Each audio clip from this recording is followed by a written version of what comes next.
So guys, let's fly it out, the new Tornado. The Germans are receiving a new Tornado. This is the ASSTA 3 SLE Tornado IDS, right? And it is basically a modernization package that makes this thing be on par with the most modern Tornadoes that we already had in the game, right? So we still do not have a cockpit on it, but let's try to fly it out a little bit to show to you guys the capabilities of these things. So we are here in the test flight. We're gonna take off with it.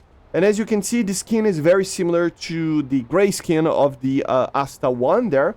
Although that ASSTA 1 already has the laser JDAMs, if I'm not mistaken, so it's technically an ASSTA 3. So this would be kind of a modernization package over that other one, right? So very beautiful aircraft. I mean, the Tornado is just, it's so good.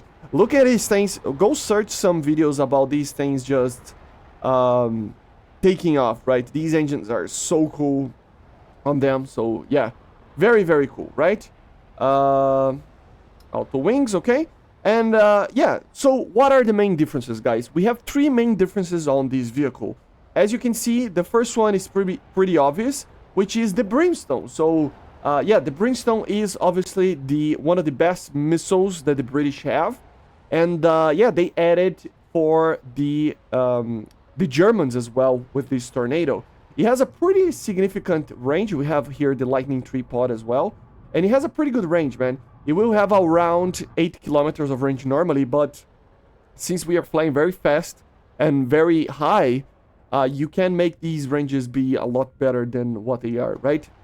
Of course, since we do not have for now missiles that are, you know, radar, that are air to ground. The Brimstone, obviously, it is the same as the British one, which means that it is basically a semi-active laser missile, right? So as you can see from this altitude and this speed, you have 15 kilometers of range with this thing, right? And you have to maintain, obviously, the lock there. But yeah, the Brimstone is a missile that it's going to be new for the Germans, but it is pretty good, guys. And one thing that you have to understand about this missile is that it is laser guided, but it can technically be used a little bit. I mean, we're gonna test it out a little bit there, but as kind of a fire and forget weapon if you are not, you know, particularly wanting this vehicle to, this missile to hit, you know, just one moving target. If you want them to actually hit just many stationary targets, you can deploy a lot of them in different targets, okay? With the laser off. But just to show to you guys, of course, let me fire it again. Again, this thing has a pretty good range, okay? Like I said, at these altitudes, you can have up to 14, 15 kilometers, right? So it is pretty good. As you see, the Lightning III pod has, yeah, a lot of zoom. So you can see even the color of the shirt that the guy is using down there. I mean, look at this zoom, man. It's a very good zoom that the Lightning III pod has. And of course, laser guided, you have to maintain it. And it will kill the target. But there is a way for you to use, if you are new to this missile. Of course, it's not a new missile to the game, but if you are new to this missile, you can use it in a different way. So let me show to you guys. Let me just turn over here. Sometimes they're not that precise to do that, but you will get the point, right? So you can try to use it as kind of a fire and forget missile. Let's see if we can make it. Let's see if they are precise enough. Enable laser, of course, but look at the missiles. They are going each for a target, but they are missing. So they're not that precise. I'm pretty sure. I mean, used to be able to, but I think back in the day they actually changed it up a little bit. So they're not like GPS guided, it's just INS, and inertial navigation has drift. So yeah, you cannot really use like that. So you better just use it with the laser guidance, okay? Also, you have, of course, another upgrade is the AIM-9 LI, right? So the LI, guys, if you don't know, obviously it is a missile that is already in the game, but the LI is a missile that is all aspect, obviously. It is based off the AIM-9L. But it uses the seeker that is very similar to the AIM-9M. So it has IRCCM. The only difference here is that it will not have the smokeless engine of the AIM-9M, right? So what it is going to happen is... that took a while to get a lock, right?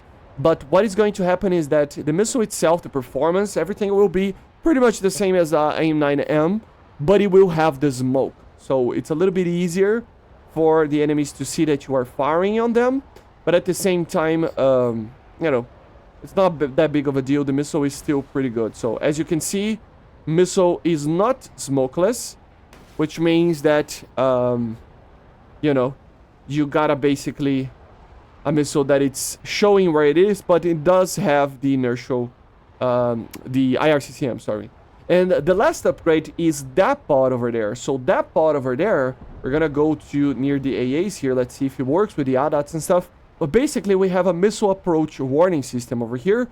It has less countermeasures than the normal pod that you can take there. But at the same time, it produces the automatic deployment of flares and chaff. And it will detect any upcoming missiles towards you, okay? So it is a pretty interesting system that can be used very good, in a very well manner, you know, that... Where are the targets? Oh, there you go. There they are. That you can use there to defend yourself, right? So, the Brimstone, see, we can use it to kill this target. But as you can see, he's going to fire a missile on me. Let's see if the... yeah, see? Of course, this is a Sakulos missile, so it will hit me. It didn't kill me, but yeah, it is going to hit me, right? But the MAL system is deploying the flares and chaff automatically, okay? Which is pretty great. So it is a pretty interesting aircraft because it brings to the table for the Germans a ground attacker that it's a little bit more modern. And do you know one thing that is great about this thing is not is that it's not top tier. It is a 12.3 vehicle instead of being 12.7. It means that, I mean, look at the options that you had here. I mean, this thing is 11.3, right? In the tank department, you know, 11.7, 12.0. So, okay, you can use something like this, but these, they don't have too many air-to-ground capability. This one has it, but it's not as great as this thing, right? And you had 12.7 and 13.0. So, at the end of the day, this is the best ground attacker and the only for the 12.3, which you can use with a Leopard 2A5, for example, and the PL, something like that, right? Which can be a good lineup for you. So it is a pretty good aircraft. Of course, remember, it still can carry the laser JDAM and non-guided stuff as well. So that's kind of it, guys. Let me just take into account one thing. It is, yeah, another upgrade. I forgot to mention, guys. The ASSTA 1 uses the Lightning 2 pod. So this is the Lightning 3, which is a much better pod, right? So let's see if we can actually see the...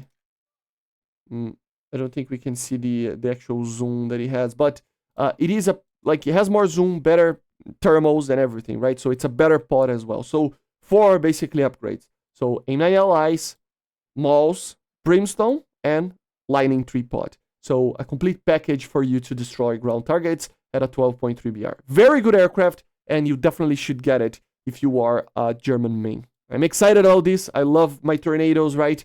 And yeah, very cool. So see you guys on the next one. Make sure to subscribe, leave a like, leave a comment, and bye guys, see you.